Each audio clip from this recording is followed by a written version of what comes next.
미국 연방준비제도가 시장에 달러를 무한대로 공급하는 이른바 무제한 양적 완화 정책을 시행하기로 결정했습니다. 미국 중앙은행인 연방준비제도 연준이 기준금리를 제로 수준으로 전격 인하했습니다. 코로나19 극복을 위한 달러를 무제한 찍어내겠다는 것입니다. Never signed anything with a T on it. I don't know if I can handle this one, Mitch.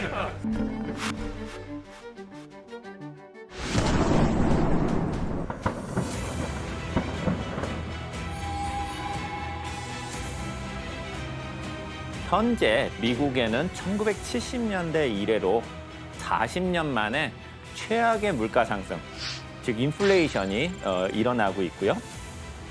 이것을 해결하기 위해서 Today, either a 50 basis point or a 75 basis point increase seems most likely at our next meeting. 미국의 중앙은행 연방준비제도가 기준금리를 인상하는 칼을 빼들고 있습니다.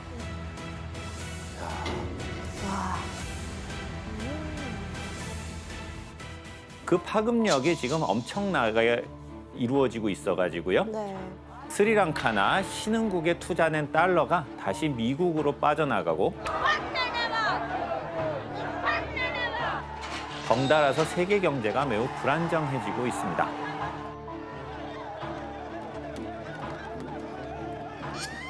우리나라도 예외가 아닌데요.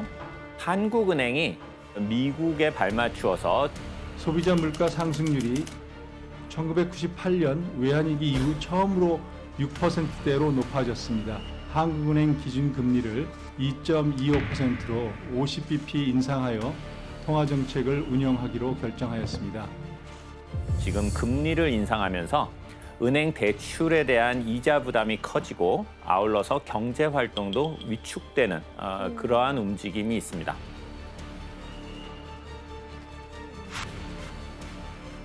그런데 좀 이상하지 않나요? 미국이 금리를 올린 건데 네. 왜 많은 나라가 이렇게 큰 충격을 받고 있는 것일까요? 기준화폐라서 그런 거 아닐까요? 네, 미국 경제가 세계에서 가장 크기 때문입니다. GDP 1등. 그렇죠. 그와 아울러서 현재 달러는 전 세계 국가가 가지고 있는 외환 가운데 거의 59%를 차지할 만큼 국제 경제에서 아주 중요한 위치를 차지하고 있습니다. 그렇다면 미국의 화폐인 달러가 어떻게 해서 지금과 같은 강력한 지위를 갖게 됐을까 하는 것이 오늘 이야기해보자 하는 주제입니다.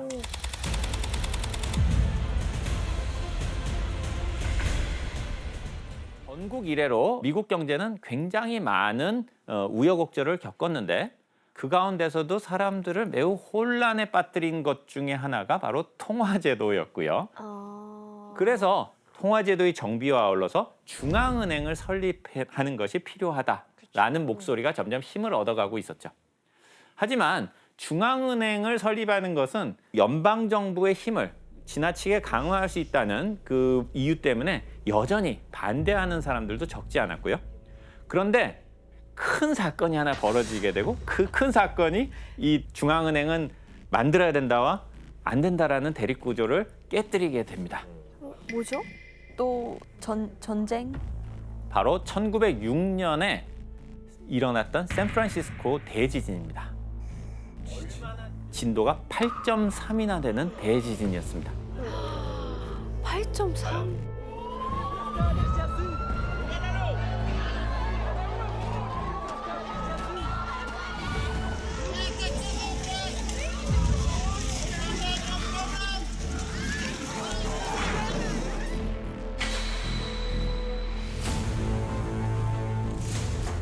조사에 따르면 당시 샌프란시스코 지진 때는 3,000명 이상이 사망을 했고 물적 피해도 엄청났습니다. 다 무너졌네. 폐허가 됐네요, 완전. 이 당시에는 목조 건물이 많은데 가스 때문에 불이 나면서 지진 때문에 무너진 건물만큼이나 화재로 타버린 건물들이 굉장히 많았습니다. 그러다 보니까 거의 도시의 80%의 건물들이 파괴가 되는 이런 결과가 발생됐다는 것이죠. 저런 일이 있었구나. 이때 미국은 화재 보험을 드는 것이 굉장히 일상화돼 있었습니다. 그런데 샌프란시스코에 사는 사람들은 당시에 절반 정도의 사람은 그 화재 보험을 영국의 화재 보험 회사에다가 화재 보험을 들었어요. 그런데 지진이 나게 되면 그 다음에 이제 문제가 되는 것은 보험료? 보험료를 어떻게 내느냐 하는 문제가 지급하는 되죠. 거야? 영국이 이 피해 보상금을 엄청 막대하게 지급했을 것 같은데요. 네, 그때 샌프란시스코 그 지진 발생 후에 7천만 달러의 영국 금이 나갔다고 해요. 그래서 그거는 영국의 보양금의 거의 14% 그렇게 해당했어요. 근데 영국뿐만 아니고 뭐 독일, 프랑스에도 그런 보험사 청구서가 엄청 많이 들어왔대요. 그러니까 지진은 샌프란시스코에서 났는데 영국이랑 피해는- 프랑스가 망하기 시작하는. 복수였죠. 식민 미국의 복수. 그래서 나라 밖으로 이렇게 돈이 나가는 것을 막기 위해서 그 뱅크 오브 잉글랜드가 영국의 기준금리를 당시에 4%였는데 이거를 거의 7%로 한순간에 올립니다. 말이 안 되는데? 네, 거의 2배 가까이 올린 셈이죠.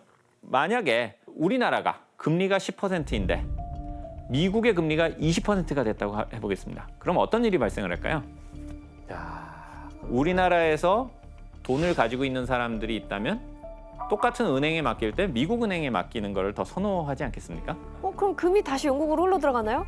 바로 그것이죠. 그러니까 미국에서 보험료로 받은 돈이건 아니면 원래 가지고 있던 돈이건 다시 빠져나. 이것을 영국에다가 이렇게 돈을 보내게 되는, 그래서 급격한 자본 유출이 미국에서 발생을 하게 되고, 그렇게 되니까 미국에 경기 침체가 오게 됩니다.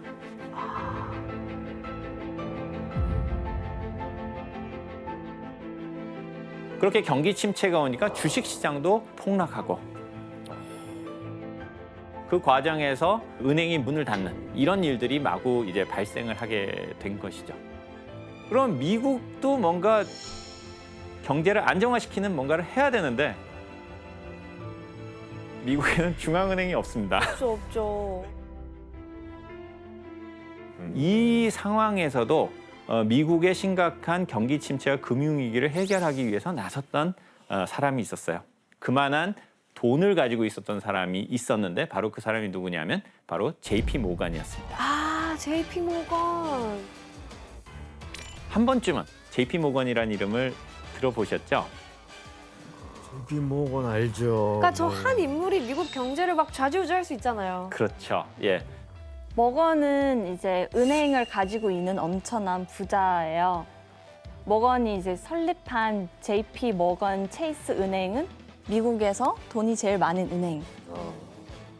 규모가 어마어마해요. JP 모건은 미국 최고의 당시에 이제 그 투자자였고 금융가였는데, 자본이 영국으로 급격하게 빠져나가면서 경제가 휘청거리는 것은 미국 경제에도 안 좋지만 본인에게도 큰 문제가 될 수 있었기 때문에 자신의 돈을 풀어서 이 통화량이 줄어든 거를 벌충하는 만큼 통화량을 공급하는 일을 한 겁니다. 개인이요? 네, 그렇죠. 그렇게 함으로써 이제 이런 금융 위기를 해결을 했는데, 와, 말이 안 된다. 그렇죠. 우선은 이걸 해결했다는 것이 놀라운 것이고요. 하지만 다음번에도 그럼 이렇게 한 개인에게만 의존할 수 있느냐? 그러다 보니까 중앙은행이 우리가 필요하다라고 하는 것에 대해서 더 이상 반대할 수 없는, 그래서 그렇죠. 전반적인 공감대가 형성된 것이죠. 뭔가 영속할 수 있는 기관이 필요한 거죠. 그렇죠. 그래서 지금의 중앙은행인 바로 그 연방준비제도가 만들어진 것입니다.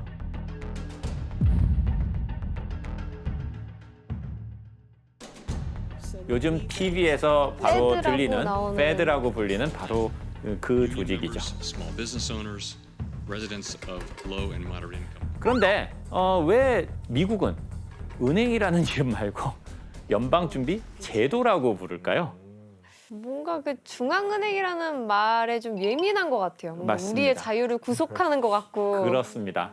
중앙은행이 필요하다는 여론은 이제 강해져서 이걸 만들 만큼은 됐지만, 그래도 싫어하는 사람들이 굉장히 많이 있다 보니까 최대한 이렇게 좀 다독인달까요? 좀 설득을 하기 위해서 지금 우리가 만드는 거는 중앙은행이 사실은 아니다. 그런 이제 느낌을 주기 위해서 이 표현을 만들어낸 겁니다. 근데 뭐 이름을 바꿨을 뿐이지만 우리나라 한국은행, 중앙은행이랑 똑같은 거잖아요. 맞습니다. 네. 그 마찬가지 역할을 이제 연방준비제도가 했는데 드디어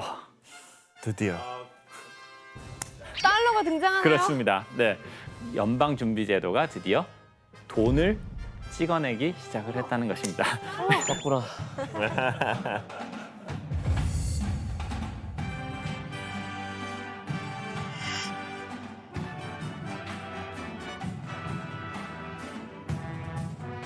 오.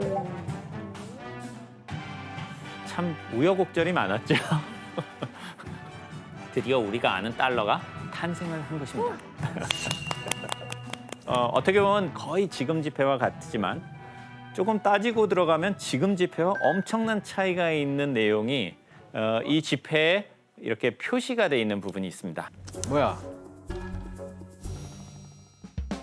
The United States of America will pay to the bearer on demand. 뭘 지불한다는 뜻일까요? 금? 그렇습니다. 당시에는 1달러짜리를 가져와서 내밀면 그 1달러에 해당하는 금을 내줬어야 한 거죠. 다시 말해서 당시에는 달러와 금이 연결이 돼 있는 겁니다. 금이 화폐고 그것을 보조하는 것이 종이돈인 이러한 방식의 화폐 체제가 등장을 하게 되죠. 그런데 달러는 처음부터 오늘날처럼 이렇게 세계 경제를 좌지우지하는 힘센 돈이었을까요? 당시 달러는 지금처럼 그렇게 큰 힘을 가진 돈이 아니었습니다. 와, 이거 지금까지 살펴본 것처럼 수백 년간 국제 결제 수단으로 왕좌를 차지하고 있었던 건 사실은 금이었는데요. 이때 전 세계가 완벽한 통화 체제라고 믿었던 이런 금본위 제도가 붕괴하는 사건이 일어납니다. 그게 바로 제1차 세계대전이었죠.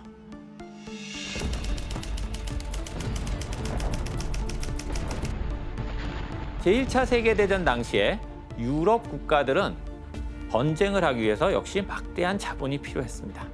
그런데 금본위제 아래에서는 금을 보유한 만큼만 돈을 발행할 수 있었기 때문에 전쟁이 필요한 만큼 돈을 발행할 수가 없었습니다. 유럽 국가들은 이 난관을 어떻게 해결했을까요? 그냥 그거 무시하고 돈 그냥 만들지 않을까요? 그렇습니다. 금태환을 중지하고 종이돈을 이렇게 발행을 했던 것입니다. 야, 근데 미국 사건만 봐도 전쟁 때 이렇게 무분별하게 돈을 찍어내다 보면 결국엔 문제가 있었거든요. 유럽도 그러면은 뭐 다른 게 아니잖아요. 맞습니다. 과도하게 돈을 풀었기 때문에 각국의 통화량은 전쟁 전에 비해서 크게 늘어났습니다. 그렇게 돈이 늘어난 결과로 전쟁 전에 유지되던 금과 화폐 간의 비율이 이제 깨져 있었던 것이죠. 그만큼 돈의 가치가 떨어져 있었다는 뜻입니다. 또한 유럽 국가들은 전쟁 중에 미국으로부터 많은 물자를 수입을 했는데 그 결제 대금을 유럽 국가들이 미국에 금으로 지불을 했었던 것입니다. 이 일을 계기로 해서 막대한 양의 금이 유럽에서 미국으로 흘러 들어간 겁니다. 그 덕에 미국은 제1차 세계대전이 끝나는 시점에서 세계 최대의 금 보유국으로 올라서게 됩니다.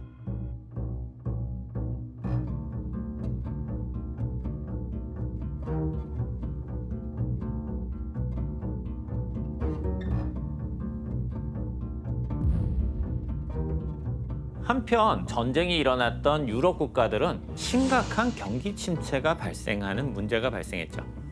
그래서 국가 간 무역 불균형이 점차 심화되고 이것이 국제 금융시장의 불안정성을 증폭시켰습니다. 호황을 누리던 미국 역시 전 세계적인 경기 침체를 피해가지는 못했고요. 이런 악재가 누적된 결과가 바로 1929년 세계 대공황입니다.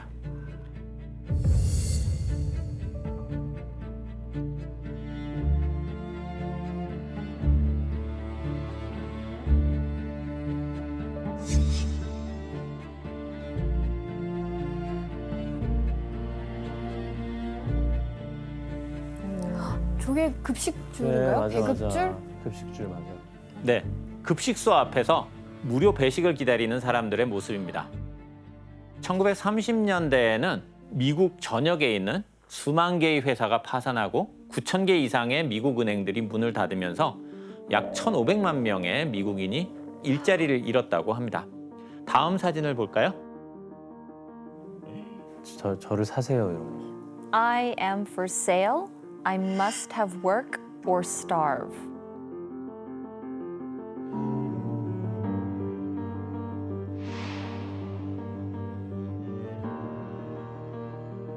이처럼 1930년대 경제 대공황은 전 세계 역사상 최악의 경기 침체 사건으로 남아있죠. 세계 경제는 그러면 이후에 어떻게 된 거예요? 세계 경제는 1930년대 내내 극심한 경기 침체를 겪다가 제2차 세계대전이 일어나면서 새로운 국면으로 접어들게 됩니다.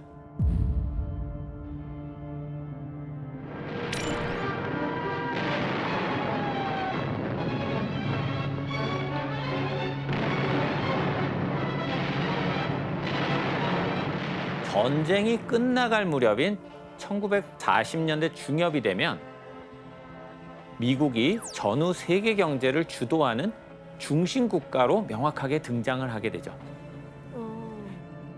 19세기 말이 되면 미국의 GDP가 당시 세계 최강대국이었던 영국을 따라잡기 시작하죠. 이로 인해서 철강, 자동차, 전기 등의 공업의 비중이 크게 늘어나게 되고요. 그래서 20세기 초가 되면 미국이 세계 최강의 경제력을 가진 나라로 부상을 하게 된 것이죠. 당시에 영국이 전쟁으로 미국에게 진 빚이 약 43억 달러, 프랑스는 40억 달러 정도 되었다고 합니다. 다른 나라들까지 합치면 100억 달러에 육박하는 것이었죠. 영국은 현재 가치로 따지면 우리 돈으로 약 140조 원에 해당하는 전쟁 부채를 종전 60년 만인 2006년에 비로소 다 갚았다고 하니까요.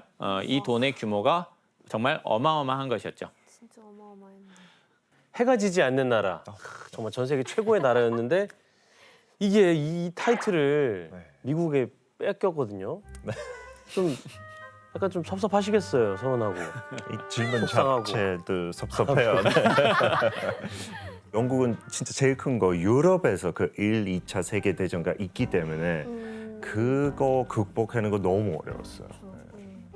어쨌든 영국을 제낄 정도로 미국이 이제 크게 1위 국가를 딱 차지한 만큼 어떻게 보면 힘도 굉장히 세졌겠네요. 그렇습니다. 이런 강력한 경제력을 바탕으로 해서 미국은 드디어 달러가 세계 통화 체제에서 국제 결제 수단의 자리에 오르게 되는 바로 그날이 찾아오게 됩니다.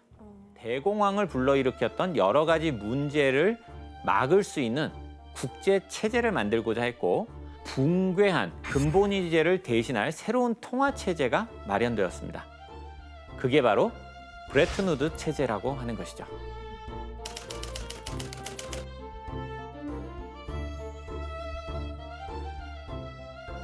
이때 결정된 주요 내용은 총 5가지인데 하나씩 살펴보도록 하겠습니다.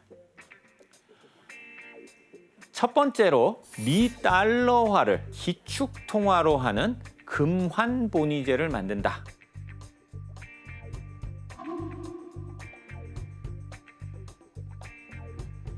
말이 좀 어렵죠? 달러는 근본위제처럼 금과 일정한 비율로 교환을 하도록 정해뒀습니다. 그런데 세계 각국의 결제는 금이 아니라 달러를 가지고 하도록 했다는 뜻입니다. 다른 나라 화폐들은 금이 아니라 달러를 기준으로 해서 각국의 화폐 가치를 정하자, 즉 환율을 정하도록 한 것이죠. 단, 환율은 각국의 경제 상황에 따라서 어느 정도 조정하는 것을 허용했습니다. 이렇게 브레튼 우드 체제 하에서는 달러가 국제 결제의 기준이 되는 화폐가 됐는데 기준이 되는 화폐를 기축통화라고 불렀습니다. 왜 미국 달러만 금으로 교환을 할 수 있다는 거죠? 이 당시에 금태환, 다시 말해서 화폐를 금으로 바꾸는 것이 가능한 나라는 사실상 미국뿐이었습니다. 1947년 미국은 전 세계 금의 70%를 보유하고 있었습니다. 전 세계 금의 70%를 보유하고 있었습니다.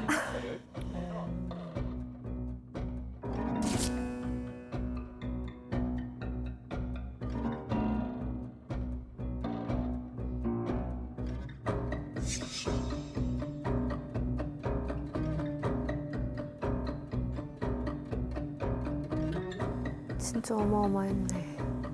그래서 이 표를 보면 금 1온스가 35달러라고 되어 있는데 이게 어느 정도 되는지 한번 이렇게 좀 감이 오시나요? 온스가... 예, 그래서 제가 준비를 했습니다. 예? 예? 예, 한번 드릴까요? 이게 금 1온스입니다. 아유, 교수님 감사합니다. 또 이런 수를 이렇게. 그거 35달러. 그때 당시에 35달러. 그렇습니다. 이게 그럼 지금은 이런 수구나.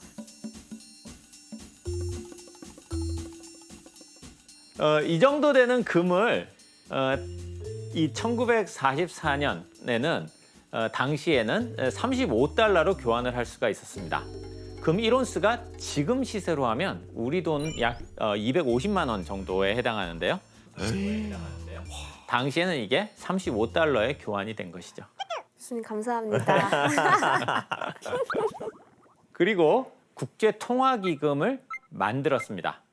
다시 말해서 이것은 IMF를 통해서 외환 부족 위기가 오면 회원국은 특별 인출권을 통해서 담보 없이 외환 인출이 가능하도록 한 것이죠. 이렇게 우리가 알고 있는 바로 이 IMF, 국제통화기구라고 하는 것은 바로 미국의 주도 아래 브레튼 우드 협정 바로 다음해인 1945년에 공식 출범합니다.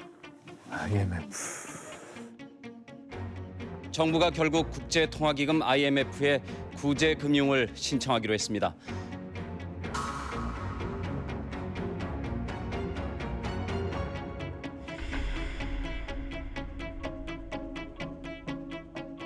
그러면 이 브레튼 우즈 체제를 통해서 경제를 재건하는 데 도움이 많이 됐나요? 사실은 새로운 국제통화 체제가 탄생은 했지만 여전히 여러 가지 문제들은 남아 있었습니다. 예? 제2차 세계대전 이후에 유럽은 이런 달러를 보유하는 것이 쉽지 않았습니다. 제2차 세계대전으로 산업시설이 파괴되면서 이런 물건들을 만들어서 팔 능력이 없어진 것이죠. 이런 문제를 해결하기 위해서 만들어낸 것이 마셜 플랜이라고 하는 것입니다. 아, 마셜 플랜 저희 배웠었어요.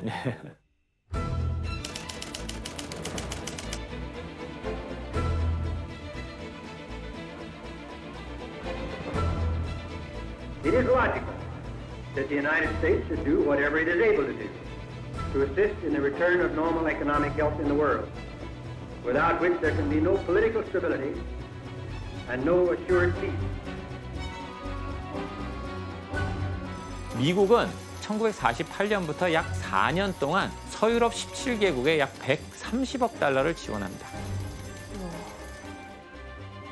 식량 구입이나 공산품 구매, 경제 분야뿐만 아니라 일부 금액은 문화예술과 관련한 분야를 통해서도 지원이 되었습니다. 이건 1953년 제작된 로마의 휴일 첫 부분에 적혀있는 자막입니다. 오드리 헵번이 출연한 로마의 휴일이란 영화 잘 아시죠? 네. 한번 읽어봐 주시겠어요? This film was photographed and recorded in its entirety in Rome, Italy. 이 영화의 촬영과 녹음 모두 이탈리아 로마에서 이루어졌다라는 얘기죠. 네. 이 영화는 마셜 플랜의 지원을 받아 제작됐는데요. 이런 자막을 넣은 건 제작비를 정해진 정도로 모두 유럽에서 지출했다는 뜻을 담고 있는 겁니다. 너무 신기하다. 이 때문에 1950년대에는 쿼바디스, 벤허 같은 할리우드 영화들이 유럽을 배경으로 해서 많이 제작이 됐습니다. 그 그래서 그런 거구나. 아 근데 피터 씨 그 로마 휴일에서 스쿠터를 타고 막 거리 달리는 장면에서 뭔가 비밀이 숨겨져 있다면서요? 그 장면이 거의 제일 유명해요. 막 오마주가 많이 됐는데 여기서 헵번이 타고 있는 그 이탈리아 그 베스파 스쿠터 있잖아요. 그 브랜드. 그거 PPL이었다고 해요. 그때 당시에 PPL 있었다는 것도 신기한데 그 로마 휴일이 개봉한 해에만 10만 대가 팔렸다고 해요. 그래서 효과는 진짜 그만큼 받았죠. 나도 갖고 있는데. 네. 이렇게 대규모 원조 계획인 마셜 플랜으로 달러가 이렇게 전 세계적으로 통용되는 일들이 이루어져 갔고요. 그러면서 유럽의 전후 복구가 이루어지고 브레튼 우드 체제라고 하는 새로운 질서가 점점 안정돼 가면서 전 세계 경제도 호황의 길로 들어갔습니다. 그러면 전 세계로 퍼져나간 달러의 힘은 갈수록 더 강해졌을까요? 아이러니하게도 미국은 이런 호황 속에서 무역 적자를 겪기 시작을 합니다. 달러의 확산은 미국의 적자를 통해서 얻어졌기 때문이죠.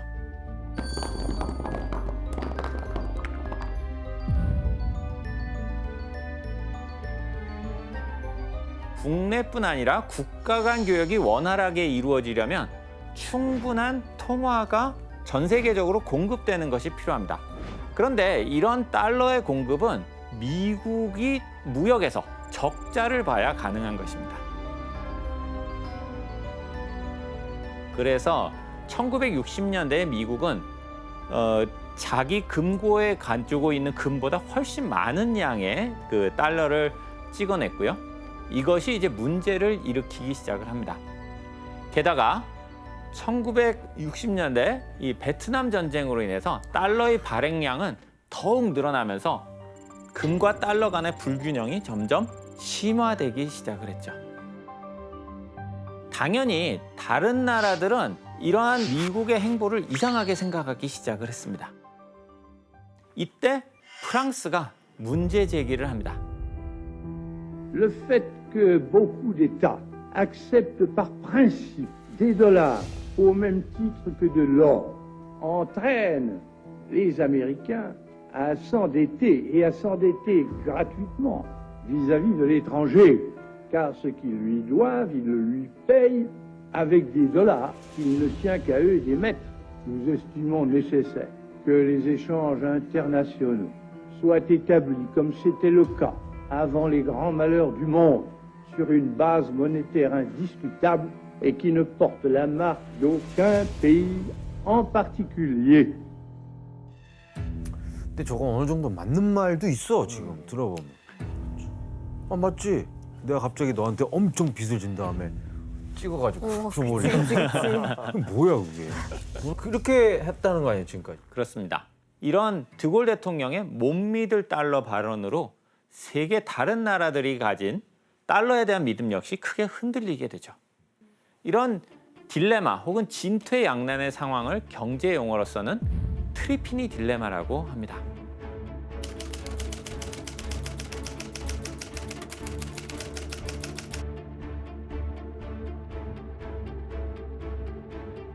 국제 거래를 뒷받침하기 위해 미국이 기축 통화인 달러 공급을 늘리면 결국 달러 가치는 무역 수지 적자 때문에 떨어지게 되고 기축 통화로서의 국제적인 신용도도 위태로워지는 것입니다. 국제사회가 고심 끝에 만든 새로운 국제통화 체제 하에서도 결국 허점이 드러나는 셈이죠. 프랑스의 드골 대통령이 쏘아 올린 공의 파장은 이런 엄청난 결과를 가져오게 되는데요. 달러에 대한 불안이 커지면서 사람들은 달러보다 안전하다고 생각하는 금을 사들이기 시작을 합니다. 그 결과로 미국으로부터 막대한 금이 유출되면서 미국이 위기에 봉착하게 되는 것이죠. 달러의 신뢰가 떨어지고 프랑스 외의 다른 국가에서도 금 퇴환을 요구하는 원성이 높아졌습니다. 진퇴양난을 겪고 있던 상황에서 당시 미국의 대통령인 리차드 닉슨은 1971년 8월 15일에 금 퇴환 중지를 기습적으로 발표를 하는데요. 이 소식을 들은 국제사회는 큰 충격에 빠졌고 이걸 닉슨 쇼크라고 부릅니다.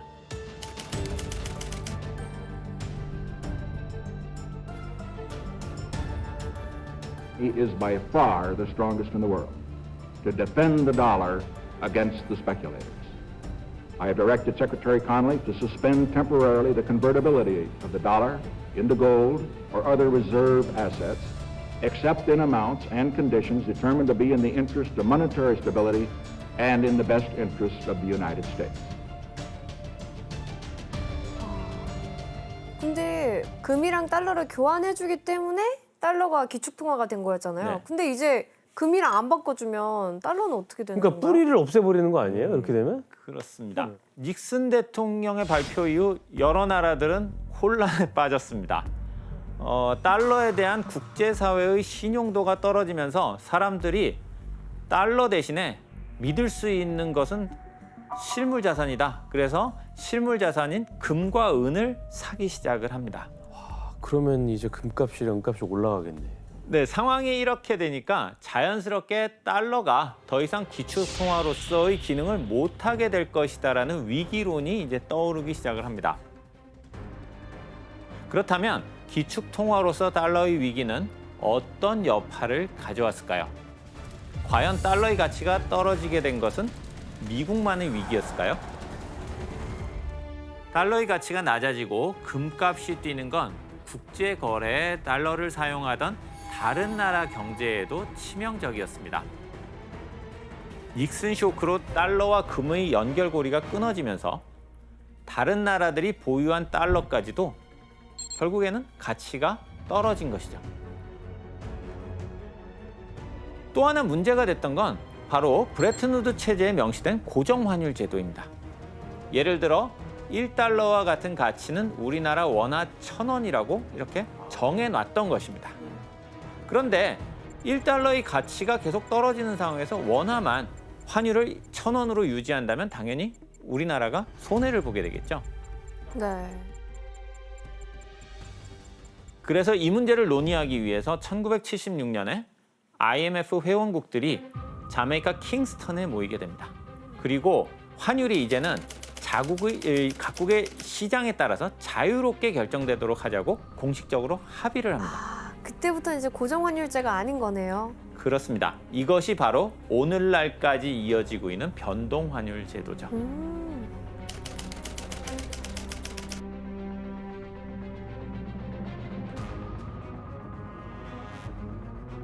변동환율제가 결정되자 IMF 회원국들은 각 나라의 화폐 가치를 보이지 않는 손 혹은 자유시장에 맡기고 금은 국제 통화 시스템에서 더 이상 역할을 하지 못하게 된다라고 이렇게 생각을 했습니다. 역설적이지만 이런 변화를 계기로 달러가 비로소 온전한 기축통화의 자리에 올라서게 됩니다. 이제는 미국이 가진 경제력으로 막강한 지위를 그냥 갖게 된 것이죠.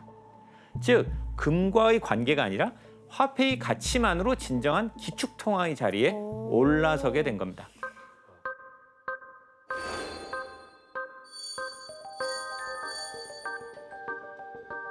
그런 과정에서 2008년 발생한 엄청난 사건은 또다시 달러와 국제통화체제에 큰 충격을 가져다 주었죠.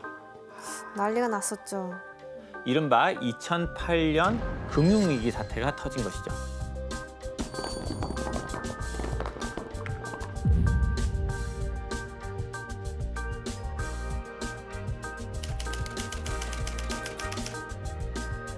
미국의 4대 투자은행은 리먼 브러더스가 결국 파산 신청을 하기로 했습니다. 월가 대형 투자은행들의 파산 위기가 잇따라 현실화되면서 미 금융시장이 또다시 크게 흔들릴 것으로 보입니다. 서프라임 모기지 사태로 인해서 은행 자산이 증발하고 미국의 증시가 급격하게 하락합니다.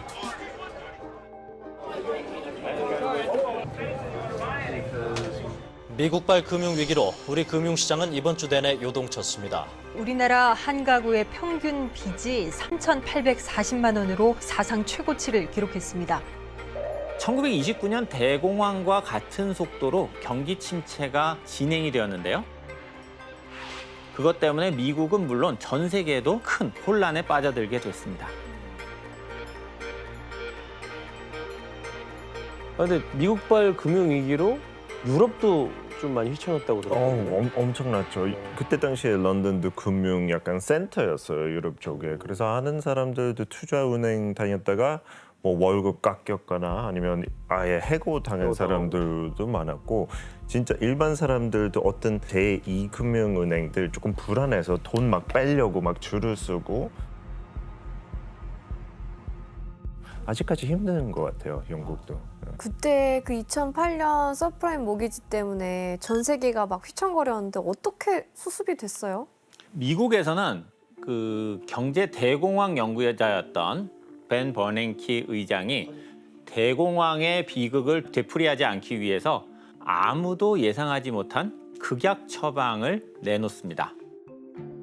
대공황 당시에는 통화 정책을 적절하게 사용하지 않아서 위기를 막지 못했다고 생각을 했고, 그래서 시장 금리를 낮추어서 통화량을 늘리는 통상적인 정책뿐만 아니라 나아가서 연방준비제도의 자금으로 기업의 주식을 직접 사들이는 전례 없는 정책을 취했습니다.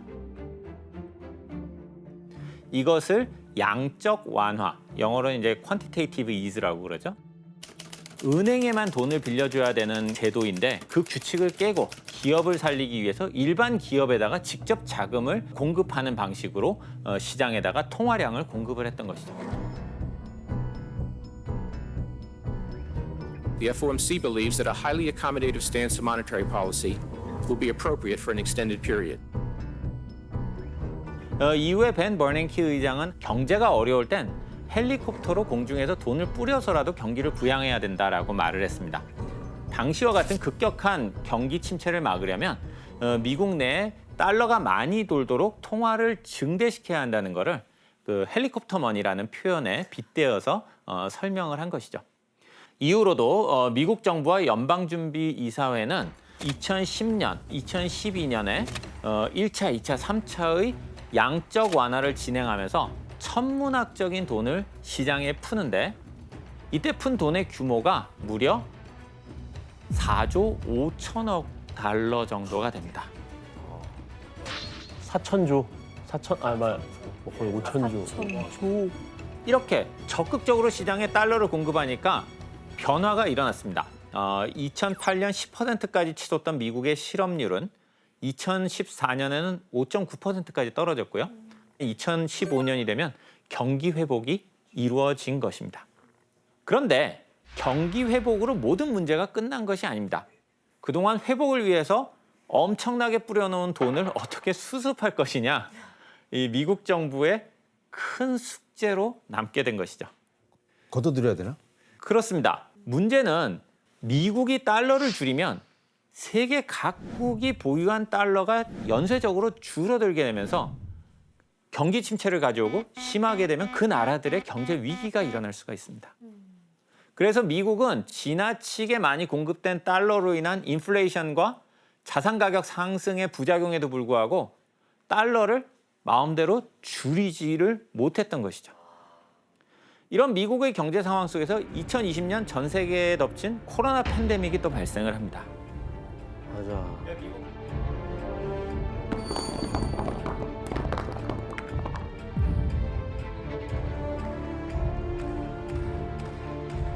전 세계를 덮친 코로나19가 세계 경제를 위기로 몰아넣고 있습니다.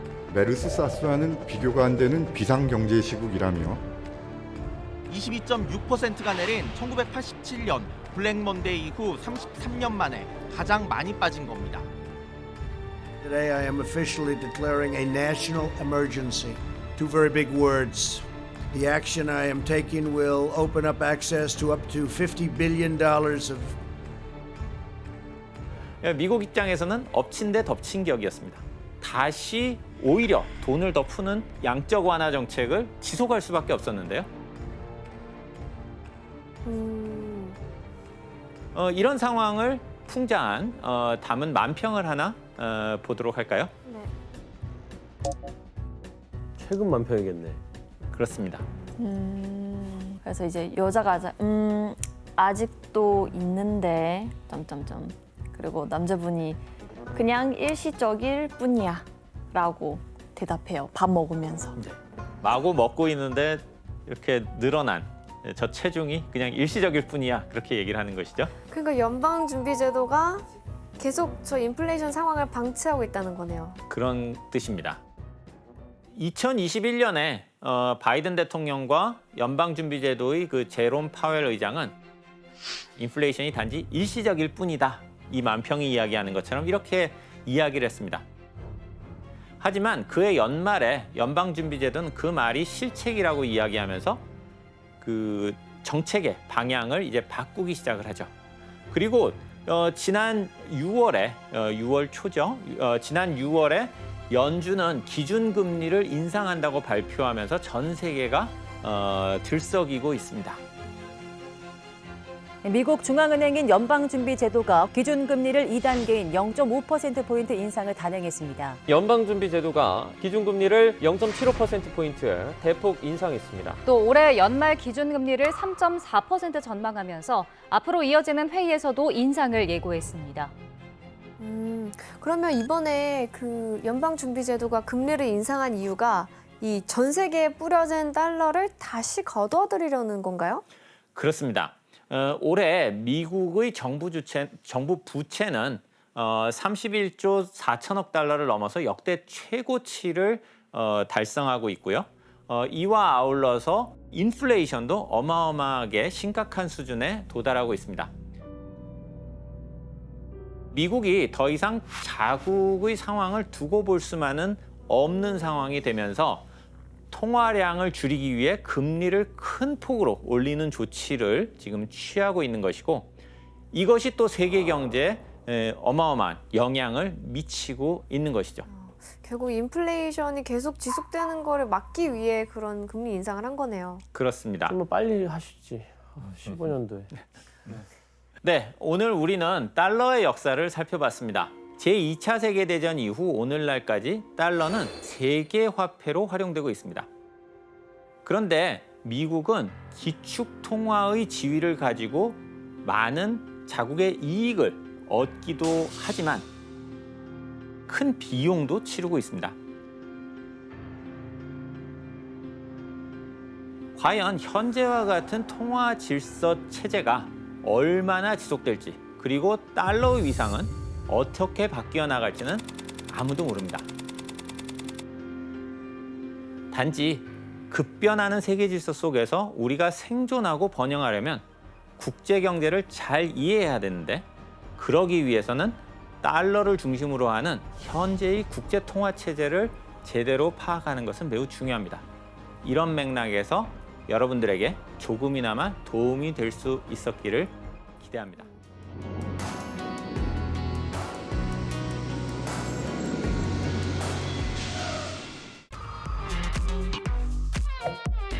프랜차이즈가 그렇게 쉽게 되는 건 아닌데. 사장님 나와라 오바 사장님.